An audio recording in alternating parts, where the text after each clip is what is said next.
ৱাছুলি ভাইৰ আদৰ্শৰে ওদালগুৰিৰ কেইজনমান লোক সুবিধা দিব, সহায়ো কৰিব, কিন্তু দিব লাগিব ধন। ব্যক্তিগত চিকিৎসালয় দেখিছে, ব্যক্তিগত বিদ্যালয় দেখিছে, আজি ব্যক্তিগত দলং দেখুৱাম। এটা লাভদায়ক ব্যৱসায়। ইয়াৰ বাবে আপোনাক লাগিব শ্ৰমদান কৰিব পৰা কেইজনমান লোক, প্ৰয়োজনীয় সামগ্ৰী কিনিবলৈ 2 লাখমান টকা, অসম চৰকাৰৰ দৰে এখন চৰকাৰ আৰু এখন নদী। তাৰ পাছত ৰমৰমীয়া ব্যৱসায়। ওদালগুৰি জিলাৰ 5 নৈ নদীৰ ওপৰত 20 কোটি আৰু বৰচলা অঞ্চলৰ মাজত থকা দলং এইখন। এই দলংখনক লৈ এতিয়া হাজাৰ হাজাৰ টকাৰ ব্যৱসায়। ইয়াত চৰকাৰে পকী দলং নিৰ্মাণ কৰিব, কিন্তু সময় লাগিব। সেয়ে স্থানীয় 24 জন লোকে মিলি এটা পৰিকল্পনা কৰিলে। তেওঁলোকে নিজৰ ধনেৰে নিৰ্মাণ কৰিব এখন বাঁহৰ দলং। সেইমতেই কাম।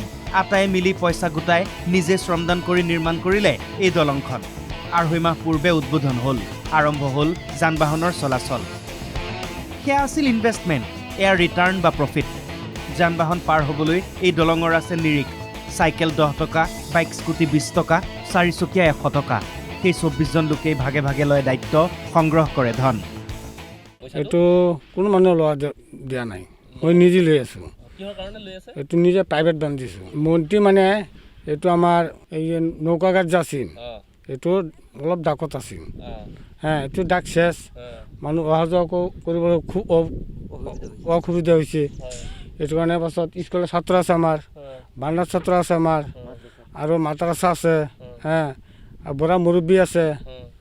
এইটো কাৰণে আমি 24 জনে মিলি পেলাই চাংটো বান্ধিছোঁ। 5 নৈৰ ওপৰেৰে 20 কোটিৰ পৰা যাওঁতে এওঁলোকে 100 টকালৈ দিব লাগে। উপায় নাই, তেনেকৈ চলি আছে অসম যে। দলগাঁৱৰ পৰা জসমত আলী, NKTV+।